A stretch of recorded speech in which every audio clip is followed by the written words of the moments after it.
I was deadheading the roses along the back fence, the ones my late husband planted the year we moved into this house, when my phone buzzed in my apron pocket.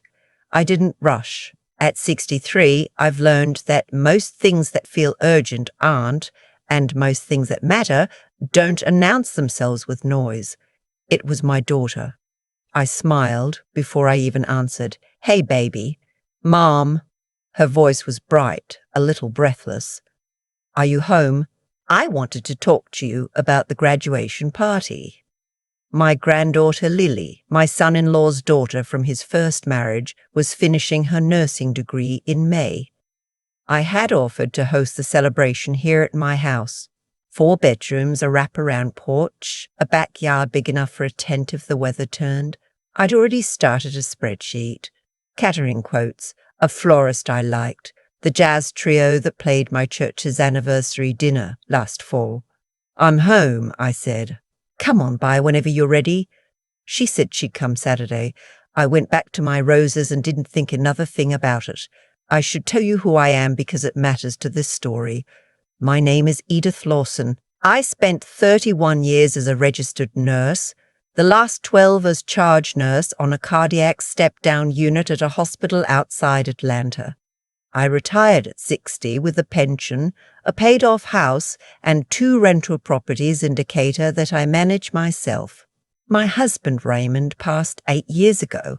Heart attack, the kind that doesn't give you time to say goodbye. We had 1 daughter together. Her name is Pamela. Pamela is 40 now. She married a man named Derek 3 years ago. Derek is decent enough. Quiet. The kind of man who agrees with whoever spoke last in the room. His mother, Loretta, is the kind of woman who makes sure she's always the last one speaking. I want to be fair about Loretta.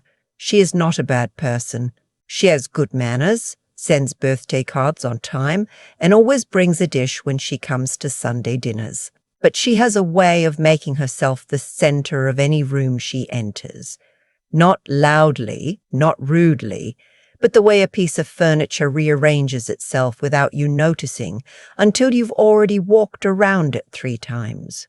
When Pamela and Derek got engaged, Loretta flew in from Charlotte and spent 4 days at their house. By the time she left, she had chosen the florist, suggested the venue, and somehow convinced Pamela that the colour scheme she'd wanted for 6 months was a little dated. I watched it happen and said nothing. It was their wedding, not mine. But Lily's graduation party was different. Lily called me her grandmother, even though I was only her step-grandmother by law. She was 19 when her father married Pamela, old enough to be skeptical of new family, but she wasn't. She showed up at my door that first Christmas with a card she'd made herself, watercolour pansies on the front, my favourite flower, and that was that. We'd been close ever since. When Lily asked if her party could be at my house, I said yes without a second thought. I had already put down a $1,200 deposit on the catering company. Pamela came on Saturday morning. She sat at my kitchen table with both hands wrapped around a coffee mug, which is what she does when she has something hard to say. I poured myself a cup and sat across from her and waited. "Mum," she started. "So, about the party."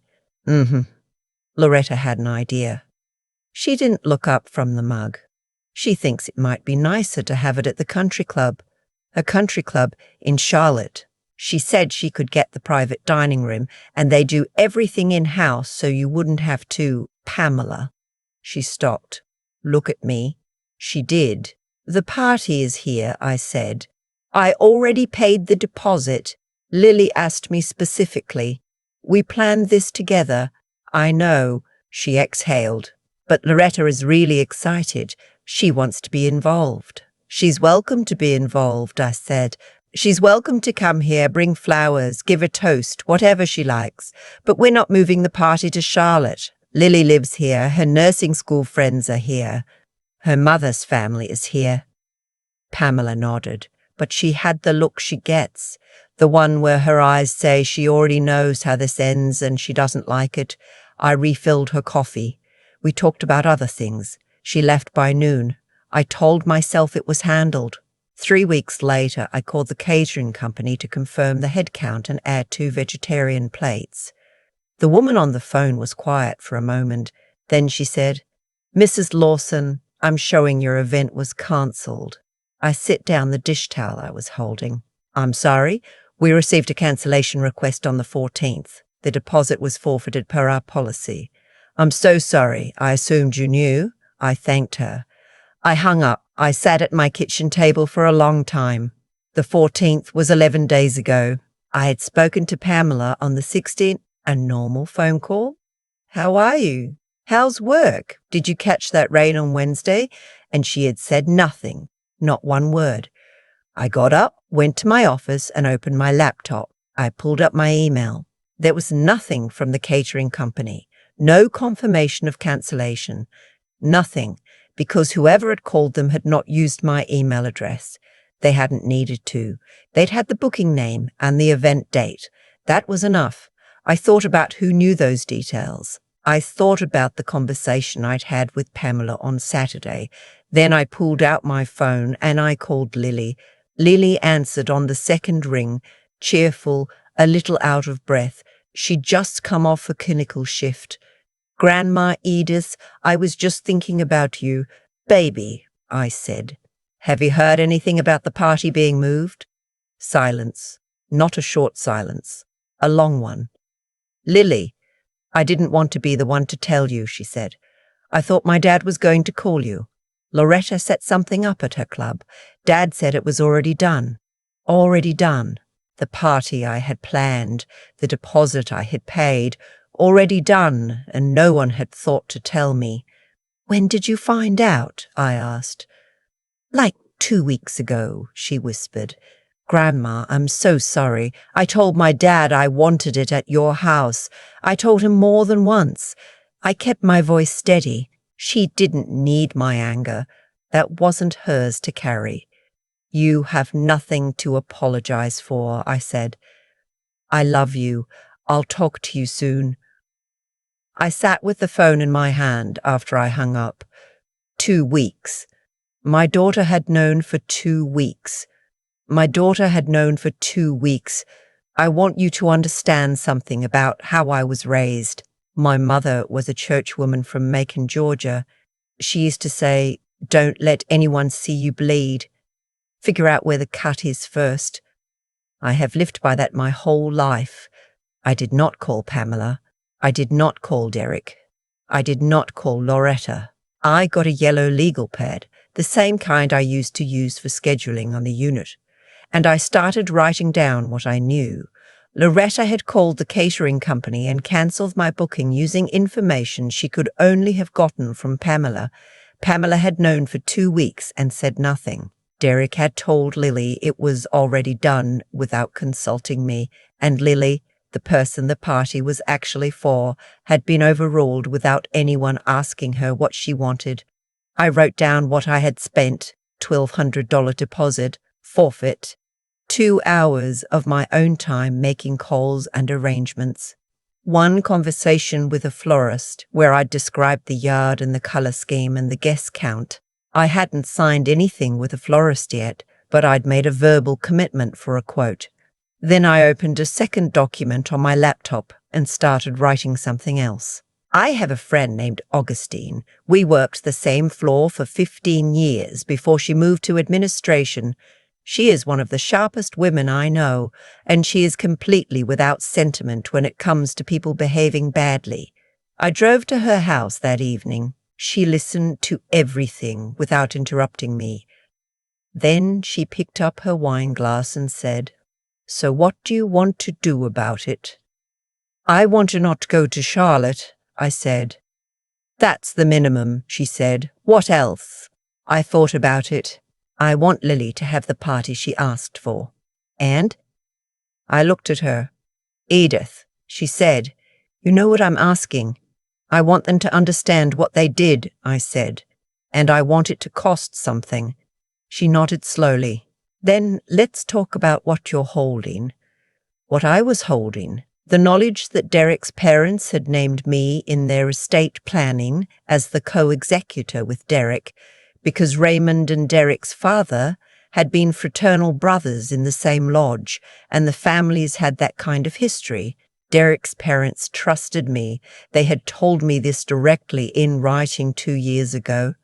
Derek knew this. I was also holding the fact that Pamela and Derek were in the middle of refinancing their house. They had asked me 6 months ago if I would be willing to co-sign, not because they needed it financially, but because my credit was cleaner and it would lower their interest rate by 1/4 point. I had said yes. We hadn't signed anything yet. Augustine looked at me over her wine glass. "You see what I see?" "I see it," I said.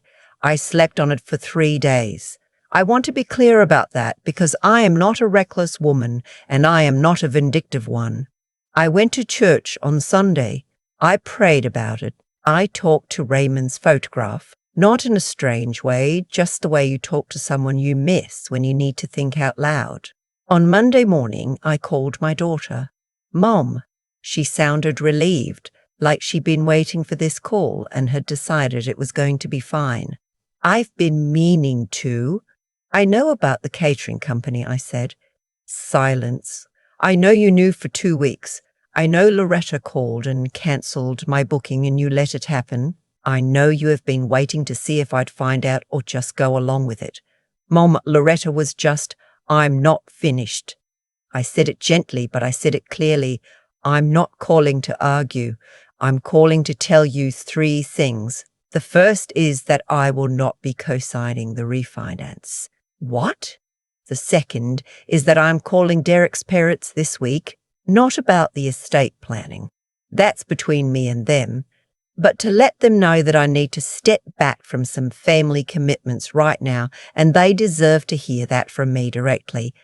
"Mom, you can't."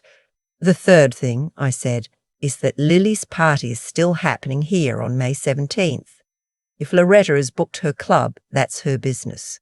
But I will be celebrating my granddaughter in my backyard with the people who love her, and Lily already knows about it, and she already said yes. I had called Lily the night before. She had cried a little, the good kind. "You need to decide," I said to Pamela, "whether you're coming." Then I said, "I love you," and I hung up. I'm going to tell you what happened in the days after, because it did not go quietly. Derek called me that same afternoon. He was not rude. Derek is rarely rude, but he was flustered in the way men get when they realize the situation is further along than they understood. He said Loretta had meant well. I said I was sure she had. He said the country club venue was already booked. I said that was unfortunate. He asked about the refinance, and I told him my decision stood. Then he said, "Edith, I don't think you realize how this looks." I said, "Explain it to me." He stumbled. He said it looked like I was punishing Pamela. I said I was adjusting my commitments based on how I'd been treated, which was a thing that reasonable people do. He said Loretta was going to be hurt. I said Loretta had not extended me the courtesy of a phone call before cancelling an event I had paid for and planned, so her feelings about my decisions was something I'd have to live with. He went quiet. I told him I hoped to see him on the 17th. Loretta called 2 days later. I had expected this. She was warm. That's the word I would use. Warm the way a heating pad is warm, applied to a specific place for a specific purpose. She said she hoped there hadn't been a miscommunication. She said she had only been trying to do something special for Lily. She said the country club had a beautiful terrace and she'd already put down a deposit herself. I let her finish. Then I said, "Loretta, I appreciate you calling, but I have to be honest with you. Pamela told you the name of my catering company, and you called and cancelled my booking without speaking to me first. I don't know how that's a miscommunication." "Quiet. I'm not going to carry this as a grudge," I said. "That's not who I am. But I am going to host my granddaughter's party the way she asked me to, and I hope at some point we can move past this." She said she understood. I don't know that she did. But I had said what I needed to say, and I had said it without raising my voice, and I had said it true. And that was enough. Pamela came to my house 4 days before the party. She didn't call ahead. I heard her car in the driveway and then her key in the front door. She still has a key. She will always have a key. And she came into the kitchen where I was chopping celery for potato salad. She stood in the doorway for a moment. Then she said, "I should have told you." I kept chopping. I knew what she was going to do and I didn't warn you, and I told myself it was because I didn't want to be in the middle, but that wasn't really it. I just didn't want to deal with her being upset. I put down the knife. "So you let me deal with it instead?" She nodded. Her eyes were red. Pamela has her father's eyes, that particular shade of brown that looks almost amber in certain light, and it is very hard to stay fully hard when she looks at me with those eyes. "I have been a nurse for 30 years, I said. "I managed a floor with 22 beds and a staff of 40 people. I have sat with strangers while they died and called their families at 3 in the morning and done it with grace. I can handle discomfort, Pamela. You did not need to protect me from a difficult conversation." She wiped her face with the back of her hand. "What I cannot handle," I said, "is being left out of things that are mine. That party was mine. I planned it. I paid for it. Lily asked me. That was mine. I know, Mom. Do you understand why I pulled the cosign?" She looked at me carefully. "Because of the refinance? Because of what it means to cosign something," I said. "It means I'm vouching for your judgment. It means I trust that when things come up, you'll come to me. I need to know that's true before I put my name on anything." She was quiet for a long time. Then she said, "Will you still come to Charlotte? To Loretta's thing? Just for an hour?" I thought about it honestly. I thought about Loretta and the heated warmth of her phone call and the terrace she'd booked and the deposit she'd paid. I thought about Derek, flustered, saying, "I don't think you realize how this looks." I thought about the fact that we were all, in the end, going to be at Thanksgivings and Christmases and other graduations for the rest of our lives. "No," I said. "Not this time." Pamela nodded slowly like she'd expected that. "But tell Loretta she's welcome here on the 17th, I said. "Genuinely welcome.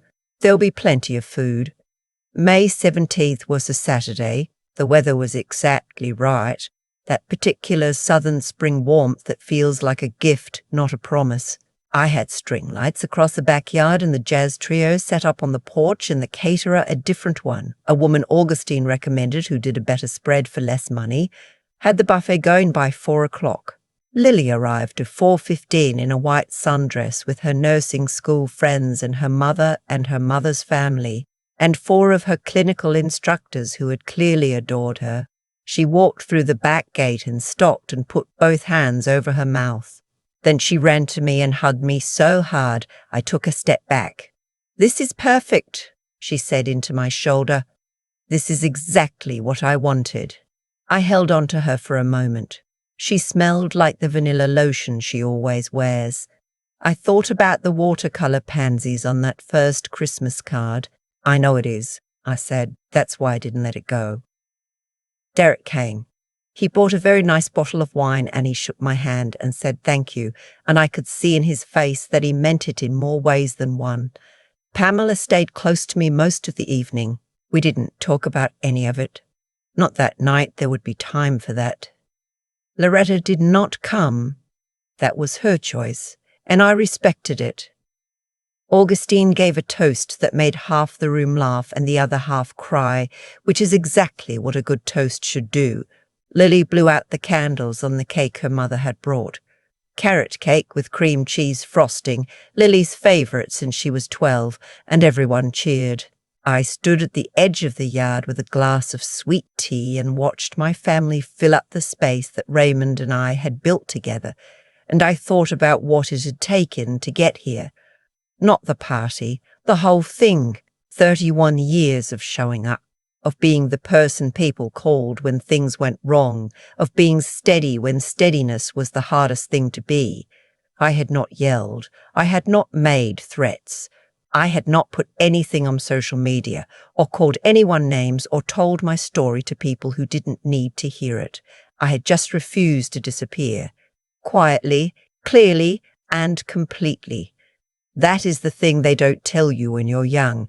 The most powerful thing you can do is simply not move. Hold your ground like you own it, because you do, because you earned it, because no one has the right to cancel what you built without even picking up the phone to tell you.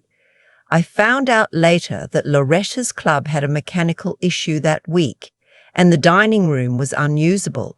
She'd had to scramble for a different venue and it hadn't come together the way she'd planned. I did not feel satisfaction about that exactly, but I will not tell you I felt nothing.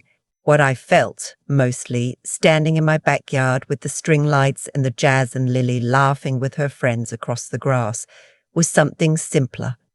I felt like myself, fully, completely, unapologetically myself. And that, after everything, was more than enough. I keep thinking about that yellow legal pad, the one I sat down with the night I found out, not to plan revenge, but just to see clearly, to write down what had actually happened versus what I'd been told, and let the two sit next to each other on paper until the truth was obvious. That's a habit I learned from 31 years in nursing. You chart what you observe. You don't chart what you hope is true. The chart doesn't lie, and neither does a yellow legal pad. What I observed was this: the people I had shown up for, consistently and without complaint, had decided my effort was something they could reroute without telling me, not because they hated me, because they had learned over time that I would absorb it, that I would find out and feel hurt and then show up anyway, because that's what I always did. My reliability had become, in their minds, unconditional.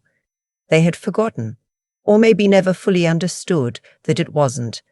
There's a kind of cause and effect that doesn't announce itself. It builds quietly, the way interest compounds.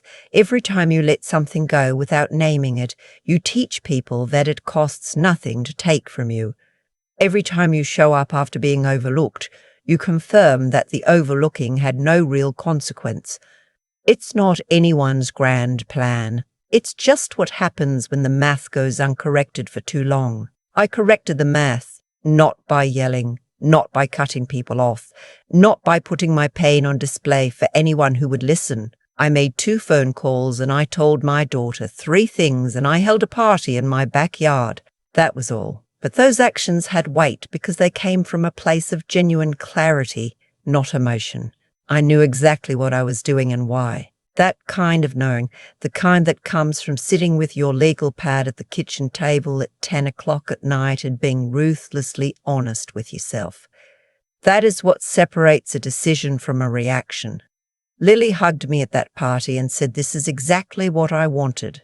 I have turned that sentence over in my mind many times since then. She had wanted it. She had said so more than once to the people who were supposed to be listening. She had been overruled anyway. And what I want every woman watching this to understand is that what I did for Lily, I first had to learn to do for myself. You cannot fight for someone else's seat at the table if you have already quietly accepted being removed from your own. The 3 things that got me through. I don't have fancy words for them, just the plain ones. Knowing right from wrong and having the courage to act on that knowledge even when it's inconvenient. Thinking clearly when everything in you wants to react. And refusing to quit on yourself just because someone else decided you were optional. Edith Lawson was not optional. She never had been. She just had to remind a few people of that fact. And I did it in my own backyard, with string lights and sweet tea and a jazz trio on a Saturday in May when the weather was exactly right.